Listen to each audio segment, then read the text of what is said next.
kan ya, pilihannya dia mau sama LC Karaoke ya monggo.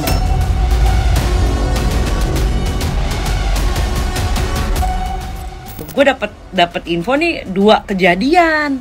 Sebelumnya ada kejadian juga kekerasan.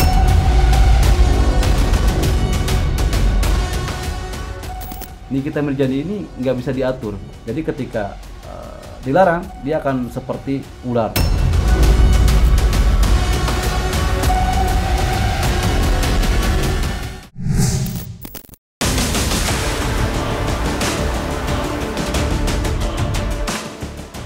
Kandasnya kisah asmara Nikita Mirzani dengan Rizky Irmansyah belakangan masih menjadi pemberitaan yang sedang hangat-hangatnya diperbincangkan. Terbaru, dalam live Instagram yang dilakukan olehnya, belum lama ini ibu 3 orang anak itu sempat menyinggung soal sosok pemandu karaoke alias LC Karaoke.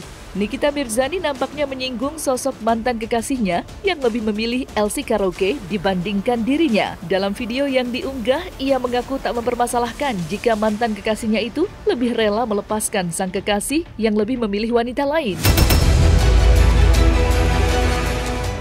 Lantas, seperti apa curhat Niki akan hal tersebut?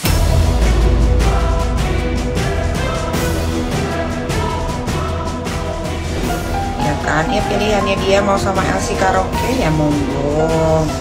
Ya berarti kita yang perempuan baik-baik ya mundur. Itu aja, sekarang tuh jangan dipusingin say, apa-apa tuh jangan dipusingin, apa-apa jangan dijadiin masalah. Ya lebih dewasa, lebih fokus, lagi belajar untuk ikhlas, sabar gitu. Setahun 2 tahun kayaknya belajar ikhlas sabar tuh nggak cukup gitu ya. Yang penting kita jauh jadi lebih baik. Instagram juga sekarang adem ayem ya kan, nggak pernah ada masalah apapun, tidak ada laporan polisi sejauh ini alhamdulillah. Ya enak kan kayak gini lah. Lebih fokus gitu, kalau mau ngapa-ngapain tuh fokus sekarang. Setelah sebelumnya berani mengungkap soal watak asli dari Rizky Irmansyah, sosok selebgram bernama Yono Ine kini kembali speak up soal pernyataannya di Instagram yang belum lama ini menimbulkan adanya kontroversi. Tak tanggung-tanggung, ia pun kini secara langsung muncul lewat sebuah unggahan video yang mana dirinya kembali menceritakan kronologi soal cekcok yang terjadi antara Rizky Irmansyah dengan Nikita Mirzani. Dan yang lebih menghebohkannya lagi, kemunculannya kali ini kembali membawa kabar baru soal kejadian yang ternyata kembali terjadi di tempat lain.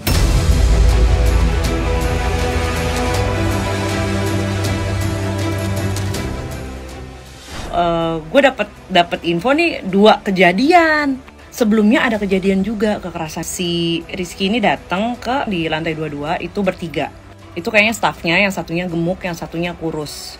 Saya juga gemuk. Nah, si Rizky ini duduknya itu misah ya. Jadi 2 asistennya itu, 2 staffnya itu misah meja. Si Rizky ini sama temannya si Niki yang namanya Zack, atau kalau temen gue nyebutnya Pak Faraj. Nah, nggak lama, ini jedanya nggak lama ya. Niki datang sama 2 orang. Posisinya, gue nggak ngerti nih si Rizky emang nggak kuat minum atau apa. Tapi dari dia datang pas sampai Niki datang itu kan jedanya nggak terlalu lama. Si Rizky itu duduk di sofa panjang. Si Niki itu duduk di sofa yang single. Di depan mereka tuh ada apa namanya tuh kayak meja ya, meja bundar gitu. Jadi kalau dari segi tata letak furniture-nya aja itu kayaknya kalau dari tempatnya Niki itu nggak mungkin untuk mukul si Rizky karena itu meja gede banget cong. Nggak lama Niki duduk, dia lempar lah tuh gelas sama Rizky. Pas lempar gelas itu Niki masih kayak yang belum ngelawan, cuma dia udah tegakin badan. Nah, Bapak Rizky yang terhormat itu langsung lah mengeluarkan kata-kata mutiara, di situ pecah. Melawan lah nih si Nikita. Tapi selain dipisahkan oleh meja gitu ya, terus dipisahin tuh kan sama temennya si Niki yang namanya Pak Faraj itu. Pokoknya ngata-ngata ini luar biasa lah. Di bawah ada kejadian lagi coy. Itu yang nyaksiin Pak Security. Staffnya Rizky yang badannya kayak saya, itu dan itu disaksikan sama 4 security. dan kenceng. Definisi kenceng gimana sih? Dah dari situ udah masuk mobil. Bye. Meski belum bisa dipastikan kebenarannya, namun atas apa yang dikatakan oleh Yolo Ine tersebut turut mengundang komentar dari Tengku Zanzabela yang menyatakan jika hal tersebut adalah kabar hoax. Menurutnya, pengakuan tersebut dapat dipastikan bohong lantaran Tengku Zanzabela sendiri percaya bahwa Rizky Irmansyah merupakan orang yang berpendidikan dan sebaliknya dengan Nikita Mirzani yang dianggapnya butuh dididik oleh sosok ajudan dari calon Presiden Prabowo Subianto itu.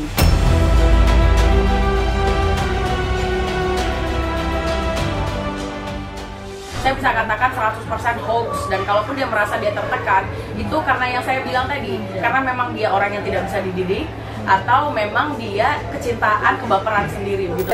Pasti dari sisi perempuan, karena kan ya unsurnya api. Api itu kan orangnya panas, emosian, menggebu-gebu gitu. Kalau dibilang dari perempuannya menimbulkan api, sebenarnya juga dari perempuan juga dari laki-laki juga menimbulkan api. Kenapa? Ini kan banyak perempuan yang mendekati, setelah itu yang perempuannya merasa cemburu. Ya, itu tuh yang membuat ribut tuh seperti itu. Jadi jawaban saya sih, dua-duanya sih sama-sama punya andil dalam hubungan ini. Oke, jawaban saya sih kalau nggak dipancing sih, kalau orang ini jarang lo main tangan. Kalau saya seperti yang udah saya katakan, saya nggak percaya. Karena untuk orang yang sekelas beliau berpendidikan, apalagi circle-nya itu circle yang bukan orang sembarangan, itu kayaknya nggak mungkin. Jadi kalau Nikita Mirzani ini kan emang terkenal dengan playing victim. Kalau saya menanggapinya seperti itu. Bohong. Karena gini, kekerasan, misalnya nih kita sendiri yang berpikir kalau kita yang tertekan, itu belum tentu bisa dibilang itu kekerasan.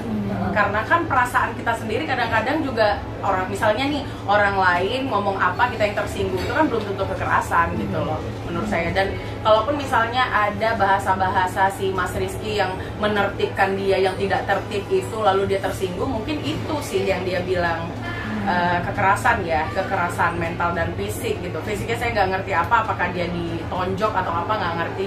Tapi menurut saya kalaupun misalnya ada didikan daripada Mas Rizky ini, menurut saya sih wajar, karena Nikita Mirzani ini adalah orang yang memang harus dididik. Tidak hanya komentar dari Tengku Zanzabela, kasus ini juga mendapat perhatian dari sosok spiritualis bernama Ki Demang yang turut menerawang dari sisi seorang Nikita Mirzani. Sebagaimana hal itu dilakukan lantaran dalam perjalanan hidup seorang Niki terdapat halang rintang yang membuatnya selalu gagal dalam menjalin suatu hubungan spesial. Dan semua kini dijawab oleh Ki Demang soal aura negatif yang membuat Niki selalu gagal dalam percintaan. Kalau menurut pandangan mata batin Ki Demang ya, ini tidak ada kaitannya dengan pesugihan. Justru beliau ini, Nikita Mirzani ini sangat rajin untuk perihal masalah rezekinya, berbaginya dengan keluarganya, dengan saudaranya, dengan lingkungannya. Cuman tadi karakter dia seperti itu. Sebenarnya di dalam hatinya itu dia menangis. Kalau menurut pandangan mata batin Ki Demang ya, saya melihat banyak tangisan ketika dia sendiri. Cuman inilah kehidupan entertain. Dia harus memberikan bahasa-bahasa yang kuat, saya ini nggak apa-apa, begitu. Oke? Untuk perihal masalah pasangan dengan Bang Rizky, kenapa seperti ini tidak akan kecocokannya? Karena pemegang elemen seperti Nikita Mirzani dengan Bang Rizky itu akan menjadikan sifat karakter yang sangat keras kepala sekali untuk Bang Rizky ini. Nikita Mirzani ini nggak bisa diatur karena dia sudah banyak pengalaman pahit dan buruknya.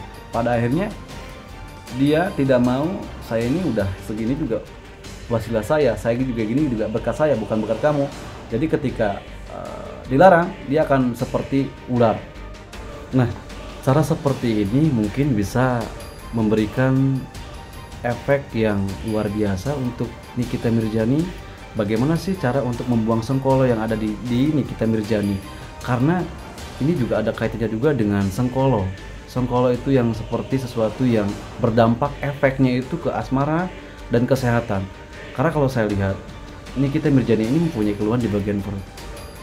Nah, ini adalah sesuatu efek dampaknya itu dalam segi tadi kesehatannya tidak terjaga. Ada kaitan tidak sih dengan perihal spiritual ini? Ada kaitan nggak sih dengan sosok Nikita Mirjani dari luar? Sangat banyak sekali yang saya lihat. Nikita Mirjani ini banyak titik hitam di beberapa lokasi di bagian belakang, apalagi di bagian belakang. Nah, yang harus dilakukan oleh Nikita Mirjani ini adalah dengan mandi ruatan, yang mana mandinya di 14 bulan purnama. Itu adalah salah satu cara agar yang menjadikan problem Nikita Mirjani ini keluar sesuatu yang ada dalam dirinya, itu efek dampak dari sesuatu yang negatif dari luar. Banyak orang yang membuat versi atau membuat porsi untuk Nikita Mirjani, tetapi tidak sampai mendalam. Dampaknya hanya sebagai di luar saja, tapi tadi hasilnya selalu gagal dalam segi percintaan, asmara. Nah, ini mungkin juga ada kaitan juga dengan gantung waris gitu. Tapi saya melihat ini adalah salah satu cara untuk menanggulangi atau membuang aura negatif di Nikita Mirjani dengan cara mandi di 14 bulan purnama Ibu Siti Fatimah Cahaya Purnama. Oke, kalau saya melihat ya, kita memperhitungkan dari tanggal lahir dan tahun lahir. Kalau saya lihat ini tanggal 17 Maret 1986, Mbak Nikita ini berarti berunsur api. Setelah itu yang tanggal 20 Agustus 1990 ini adalah unsur logam. Api dan logam sebenarnya yang banyak yang sedikit akan dapat dampak yang lumayan tuh sebenarnya dari logam. Jawaban saya kalau melihat dari percintaan mereka ini jujur aja ini sih perselisihan, masalah omongan, rasa cemburu dari sang perempuan. Karena kan yang laki-lakinya ini nih masih muda lah ya, jawaban saya masih muda. Dan juga kalau melihat dari ini banyak yang banyak perempuan-perempuan yang mendekati. Jadi dari pasangannya yang perempuan ini kayaknya rasa cemburunya besar. Jadi mungkin ada cekcok sih dari awal ini, cekcok, ribut seperti itu.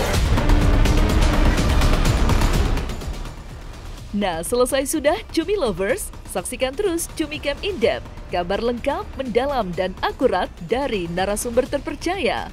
Dan jangan lupa untuk like, subscribe, dan juga share channel YouTube Cumi Cumi.